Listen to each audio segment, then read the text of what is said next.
Welcome to this video tutorial from SPSSVideoTutor.com. I'm Jacob Mays, and today I'm going to demonstrate how to import a text file into SPSS. Let's first look at the text file we're going to import into SPSS. The name of this file is text.txt. As you can see, the file is comma delimited, meaning each data point is separated by a comma. Additionally, we see that each line represents one case. A case can be an individual, country, or anything else that has data associated with it. When you're importing data into SPSS, it's important to know whether or not the first row contains variable names and on which line of the text file your data begins.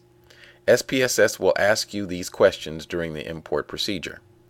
In this example, there are no variable names in this text file, and the data begins on line 1, the very top of the file. Now let's actually begin the process of importing text data into SPSS. First, make sure that the text file is closed. SPSS cannot import data from an open file.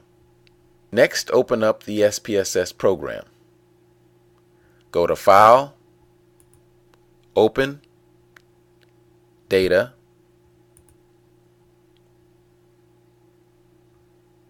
change the file type to text, select the file that you're interested in and click Open. The SPSS text import wizard box opens and you will see the path of the document and a small window showing a few lines of data.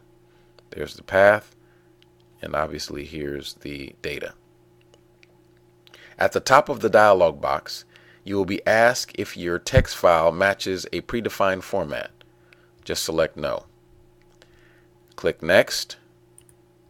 In this example, we will select Delimited because we saw earlier that our text file was comma delimited. If your data is organized into fixed width columns, select Fixed Width. Since there are no variable names in this document, we're going to select No here. Click Next. Here you select on which line your data begins. That's number 1. If each line represents one case, as it does in our example, we make sure that that's selected.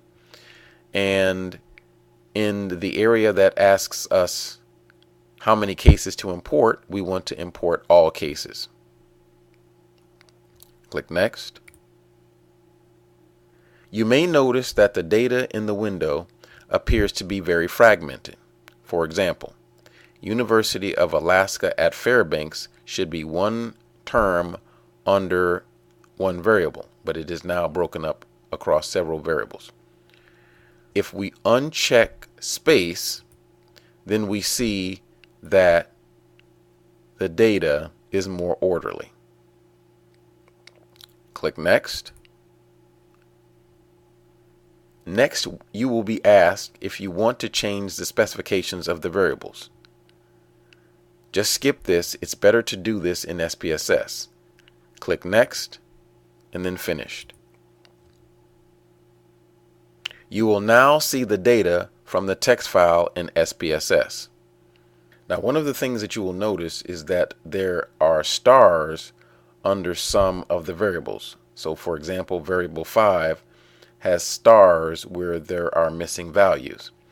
If we go to Variable View, we see that variable 5 is a string variable. If we change this to numeric, click OK, and go back to the data view, we see that the stars are no longer there and are replaced by periods which represent system missing values.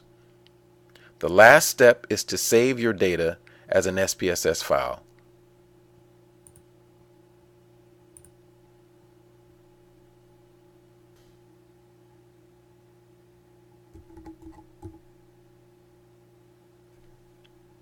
Click Save, and you're done. We now have a new SPSS data file titled test.sav. If you have any questions, please submit them to jacob@spssvideotutor.com.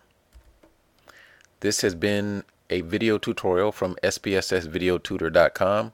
Thank you for watching, and much success with SPSS.